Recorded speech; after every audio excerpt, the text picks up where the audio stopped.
ఆ director mark elevation, ఆ pan India star action, mask తోడు గ్రేస్ కలిస్తే ఇక దుమ్ము దుమారమే. అలాంటి ఓ సెన్సేషనల్ కాంబోపై ఇంట్రెస్టింగ్ టాక్ నడుస్తోంది. పుష్పతో రికార్డులు బద్దలు కొట్టిన అల్లు అర్జున్, కేజీఎఫ్, సలార్ వంటి సినిమాలతో తనకంటూ ఓ ఇమేజ్ క్రియేట్ చేసుకున్న ప్రశాంత్ నీల్ ఓ ప్రాజెక్ట్ చేయబోతున్నట్లు గాసిప్స్ చక్కర్లు కొడుతున్నాయి. Director Prashanth Neel, pan India star Allu Arjun combination పై అత్యంత హైప్ క్రియేట్ అవుతోంది.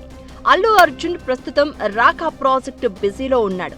అట్లీ దర్శకత్వంలో వస్తున్న ఈ సినిమాని 2027లో రిలీజ్ చేసిన తర్వాత లోకేష్ కనకరాజ్తో మరో భారీ యాక్షన్ ఎంటర్టైనర్ తో బిజీ కానున్నాడు.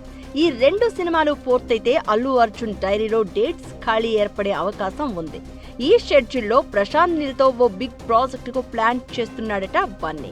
ఇందుకు సంబంధించి స్టోరీ డిస్కషన్స్ జరిగినట్లు ఇన్సైడ్ టాక్. ప్రశాంత్ నీల్ కూడా జూనియర్ ఎన్టీఆర్ తో తన 2 పార్ట్ ఎపిక్ ప్రాజెక్టు బిజీలో ఉన్నాడట. ఈ సినిమాను పూర్తి చేశాక తన డ్రీమ్ ప్రాజెక్ట్ కోసం సన్నాహాలు చేస్తున్నారని టాక్. 2025లో దిల్ రాజు స్వయంగా రావణం టైటిల్ తో ఒక మూవీ కన్ఫర్మ్ చేశారు. ప్రశాంత్ నీల్ అల్లు అర్జున్ సినిమా కోసమే రావణం టైటిల్ రిజిస్టర్ చేశారని టాక్. ఎస్వీసీ బ్యానర్ లో రాబోతోందట ఈ సినిమా.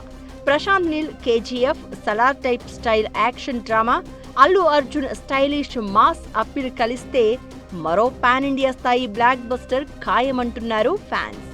ఈ ఇద్దరి కాంబో నిజమేనా లేదా అనేది అల్లు టీం కానీ ప్రశాంత్ నీల్ టీం కానీ కన్ఫర్మ్ చేయాలి.